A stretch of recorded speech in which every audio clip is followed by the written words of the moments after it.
TV radio খুললে একটাই নাম, অভয়ার মৃত্যু এবং আর.জি. কর।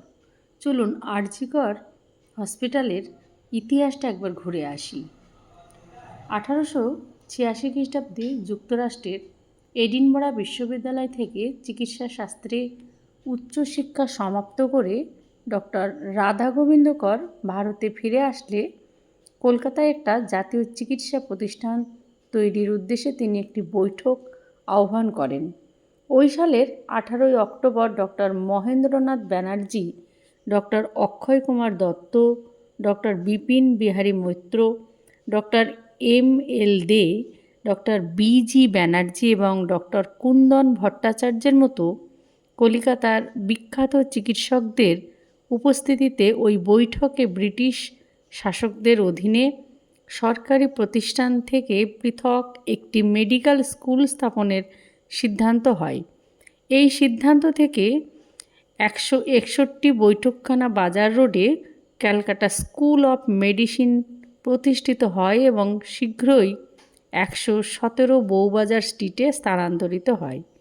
ডক্টর জগবন্ধু বসু এই প্রতিষ্ঠানের প্রথম সভাপতি এবং ডক্টর রাধা গোবিন্দ কর প্রথম সম্পাদক নির্বাচিত হন। পঠন পাঠনের জন্য সরকারি ক্যাম্পবেল মেডিকেল স্কুলের চিকিৎসা পাঠ্যক্রম গৃহীত হয়। বাংলা ভাষাকে শিক্ষাদানের মাধ্যম হিসেবে স্থির করা হয় এবং পঠন পাঠনের সময়কাল নির্ধারিত হয় 3 বছর।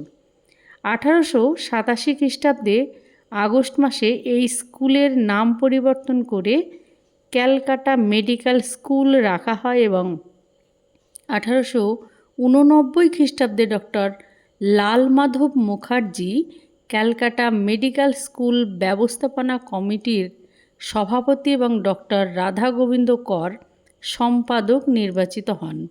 সেই সময় ছাত্ররা 1874 খ্রিস্টাব্দে প্রতিষ্ঠিত মেও হসপিটালে তাদের প্রশিক্ষণ নিতেন। 1897 খ্রিস্টাব্দে এই স্কুল কলকাতা বিশ্ববিদ্যালয়ের বিজ্ঞান কলেজের নিকটে 228 আপার সার্কুলার রোডে স্থানান্তরিত করা হয়। 1898 খ্রিস্টাব্দে শ্যামবাজার এবং বেলগাছিয়ার মধ্যবর্তী একটি স্থানের জমি 25,000 টাকায় ক্রয় করা হয়। প্রথমে এখানে 70,000 টাকা খরচ করে 30 শয্যার অন্তর্বিভাগ বিশিষ্ট একটি একতলা হাসপাতাল ভবন নির্মাণ করা হয়। ব্যয়ের 15,000 টাকা প্রিন্স অ্যালবার্ট ভিক্টরের ভারত দর্শনের স্মৃতিরক্ষা তহবিল থেকে পাওয়া যায় এবং ভবনের নাম রাখা হয়।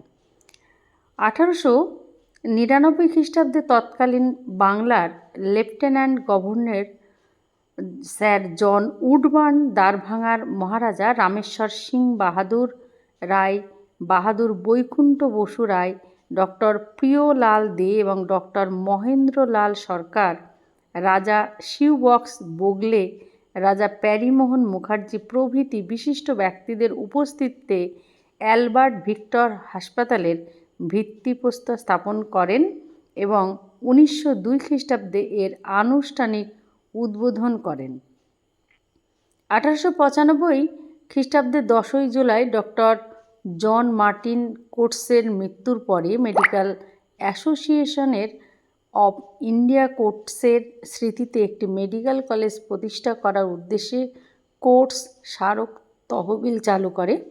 ওই সালের 29 নভেম্বর প্রস্তাবিত college of physicians and surgeon of Bengal প্রতিষ্ঠানের নীতি নির্ধারণের জন্য একটি বিশেষ সভা আহ্বান করা হয়, যেখানে পঠন পাঠনের মাধ্যমে হিসেবে বাংলা এবং ইংরেজি দুটি ভাষাকেই স্থির করা হয় এবং পঠন পাঠনের সময়কাল নির্ধারিত হয় 4 বছর। ডক্টর জগবন্ধু বসু ওই প্রতিষ্ঠানের প্রথম সভাপতি নির্বাচিত হন। 165 বউবাজার স্ট্রিটে এই 14 শয্যার অন্তর্বিভাগ বিশিষ্ট কলেজটি স্থাপিত হয় এবং শীঘ্রই 294 আপার সার্কুলার রোডে স্থানান্তরিত হয়। 1896 খ্রিস্টাব্দে 13 জানুয়ারি এই প্রতিষ্ঠানের আনুষ্ঠানিক উদ্বোধন হয়। 1897 খ্রিস্টাব্দের 23 জুন মাত্র 12 জন ছাত্র নিয়ে পঠন পাঠন শুরু হয়। 1904 খ্রিস্টাব্দে ক্যালকাটা মেডিকেল স্কুল এবং college of physicians and surgeon of Bengal এই দুই প্রতিষ্ঠানকে একত্রীভূত করে the Calcutta medical school and college of physicians and surgeon of Bengal নাম দেওয়া হয়।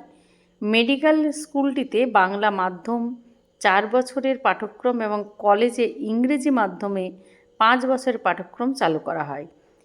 এই বছর বাবু মানিকলাল শীলের দান করা 12,000 টাকায় পান্নালাল শীল বহির্বিভাগ ভবন নির্মিত হয় এবং স্যার অ্যান্ড্রুজ হেন্ডারসন লেইথ ফ্রেজারের উদ্বোধন করেন।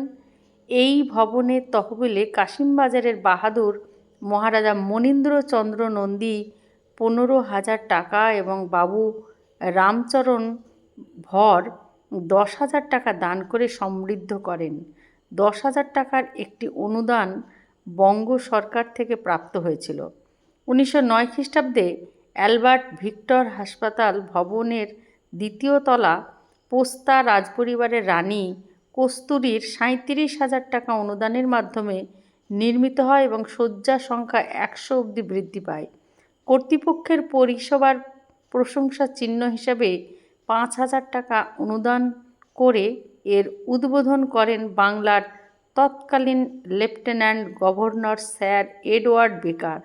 1909 খ্রিস্টাব্দে বাবু দেবপ্রসন্ন ঘোষ 20,000 টাকা, 1910 খ্রিস্টাব্দে মনমতো ভট্টাচার্য স্মারক কমিটি 9,000 টাকা এবং সম্রাট এডওয়ার্ড স্মারক কমিটি 17,500 টাকা দান করে। 1911 খ্রিস্টাব্দে সম্রাট পঞ্চম জর্জ এবং সম্রাজ্ঞী মেরি তাদের ভারত ভ্রমণকালে 5,000 টাকা দান করেন। 1916 খ্রিস্টাব্দের 5ই July the Calcutta medical school and college of physicians and surgeons of বেঙ্গলের নাম পরিবর্তন করে বেলগাছিয়া মেডিকেল কলেজ রাখা হয়। এই কলেজের উদ্বোধন করেন তৎকালীন বাংলার গভর্নর লর্ড কারমাইকেল। 1917 খ্রিস্টাব্দে রাজা D.N. মল্লিক বহির্বিভাগ ভবন নির্মিত হয়। 1919 খ্রিস্টাব্দে তৎকালীন বাংলার গভর্নর লর্ড কারমাইকেলের সাহায্যে স্বীকৃতিস্বরূপ কলেজের নাম পরিবর্তন করে কারমাইকেল মেডিকেল কলেজ রাখা হয়। এই সালে অ্যালবার্ট ভিক্টর হাসপাতাল ভবন ও পান্নালাল শীল বহির্বিভাগ ভবনের আরও একটি করে তলা নির্মিত হয়। 1941 খ্রিস্টাব্দে স্যার নীলরতন সরকার রৌপ্য জয়ন্তী ভবনের ভিত্তিপ্রস্তর স্থাপন করেন এবং এই সালে 2,14,000 টাকা ব্যয় করে পুরুষ শিক্ষার্থীদের জন্য ছাত্রাবাস নির্মিত হয়। স্বাধীনতার পরে 1948 খ্রিস্টাব্দের 12ই মে এই কলেজের নাম পরিবর্তন করে এর রূপকার ডক্টর রাধাগোবিন্দ করের নামে রাধাগোবিন্দ কর মেডিকেল কলেজ ও হাসপাতাল রাখা হয়।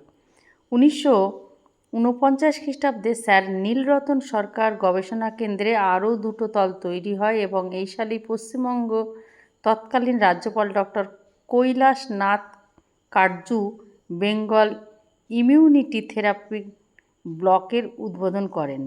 1954 খ্রিস্টাব্দে লেডি বঙ্গবালা মুখার্জি নার্সদের জন্য নির্মিত আবাসনের উদ্বোধন করেন। 1916 খ্রিস্টাব্দে লেফটেন্যান্ট কর্নেল সুরেশ প্রসাদ সর্বাধিকারী বেলগাছিয়া মেডিকেল কলেজের প্রথম সভাপতি এবং ডক্টর রাধাগোবিন্দ কর এর প্রথম সম্পাদক নির্বাচিত হন।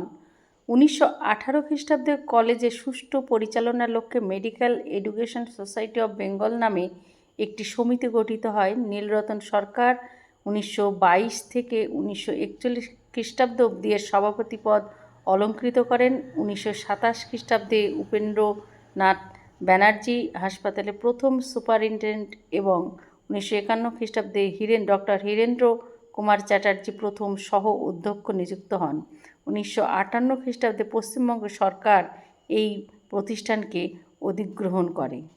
স্যার কেদারনাথ দাস, স্যার উপেন্দ্রনাথ ব্রহ্মচারী, ডক্টর গিরীন্দ্র শেখর বসু, সুবোধচন্দ্র মহালনবী, স্যার নীলরতন সরকার, ডক্টর বিধানচন্দ্র রায় এই সমস্ত খ্যাতনামা শিক্ষকের নাম আরজি করে জ্বলজ্বল করছে।